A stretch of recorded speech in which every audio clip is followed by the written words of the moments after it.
પ્રણામ. એડવર્ટાઇઝિંગની જર્નીને આગળ લઈ જવા માટે હવે હું આપને સમજાવીશ એડવર્ટાઇઝમેન્ટના વિભાગો.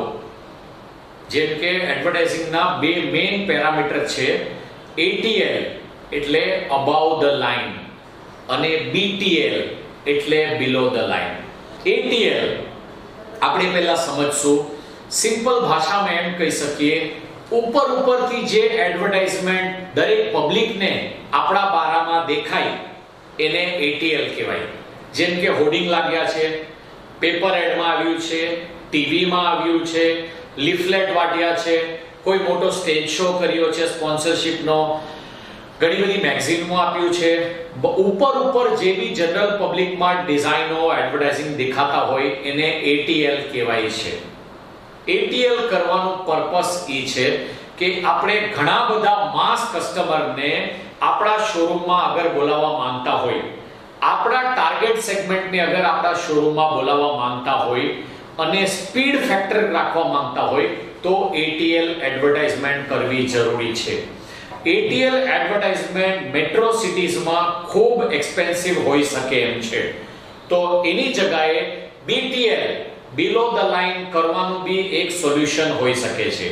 ટાયર 2 ગામડાઓમાં અને નાના સિટીઓમાં, નાના શહેરોમાં ATL અને BTL બંને પોસાય એમ છે અગર આખા વર્ષનું આપણે એડવર્ટાઇઝિંગ બજેટ બનાવીએ અને આપણે એની સામે અમુક કસ્ટમર વોક ઇન કેટલા આપણે ગેઇન કરશું એનું કંઈક ટાર્ગેટ બનાવીએ તો આ પોસિબલ છે. ATL કરવાનું પર્પસ એ છે કે આપણો બ્રાન્ડ, આપણું નામ ચારો દિશામાં વિઝિબલ થાય. પણ અગર આપણી બ્રાન્ડ પ્રોમિસને ક્રિએટિવ એજન્સી થ્રુ બરાબર ડિઝાઇન ના કરી હોય તો એટલા બધા પૈસા જે તમે પેપરમાં, હોર્ડિંગમાં, ટીવીમાં સ્પેન્ડ કરો એ બધા વેસ્ટ જાય છે. એટલે પહેલા તમારી એડવર્ટાઇઝમેન્ટ જેમ તૈયાર થાય, સેટિસ્ફેક્ટરી એડવર્ટાઇઝમેન્ટ જેનાથી કસ્ટમર આવશે, તો ATL નું બજેટ બનાવી લેવું. અગર ATL નું બજેટ મિનિમમ બનતું હોય તો પણ કોઈ વાંધો નથી. આખા ગામમાં એક હોર્ડિંગ પણ બજેટ હોય તમારી પાસે તો પણ વાંધો નથી. ટીવી એડ લાસ્ટ બજેટ બનાવવું, કેમ કે ટીવી એડમાં તમે ખૂબ પૈસા ચવાઈ જશે. પહેલું છે હોર્ડિંગ, બીજું છે પેપર એડ. હોર્ડિંગમાં લોકો ગાડી લઈને જાય છે, સિગ્નલ પર રોકાય છે, 5 સેકન્ડ, 10 સેકન્ડ, 15 સેકન્ડ તમારા હોર્ડિંગ પર જોવે છે અને એને માઇન્ડમાં છપાઈ જાય છે. રોજ એ વ્યક્તિ રસ્તાથી કામ પર જાય છે અને તમારા હોર્ડિંગને બદલાતું જોવે છે.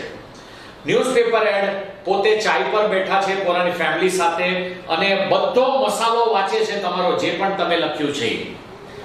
પછી તમે રેડિયોમાં કેમ્પેન આપતા હોય તો રેડિયોમાં ઘડી સાંભળે, આ જ્વેલર તમારી માટે લાવ્યો છે, આ જ્વેલર ઈ લાવ્યો છે, આ જ્વેલર ડિસ્કાઉન્ટ લાવ્યા છે. એટલે રેડિયો પણ ઘણી હેમરિંગ એડ હોય છે. ATL નું ખૂબ મોટું સ્ટ્રેન્થ હોય છે. એના ઉપર પ્રોપર કામ કરો, એનું યરલી બજેટ બનાવો અને એની સામે રિઝલ્ટ મેજર કરો. મારા નેક્સ્ટ વિડીયોમાં હું ડિટેલ સમજાવીશ કે BTL શું છે, બિલો ધ લાઇન, અને એનાથી કઈ રીતના તમારા કસ્ટમરો અને તમારું સેલ્સ વધશે. Thank you.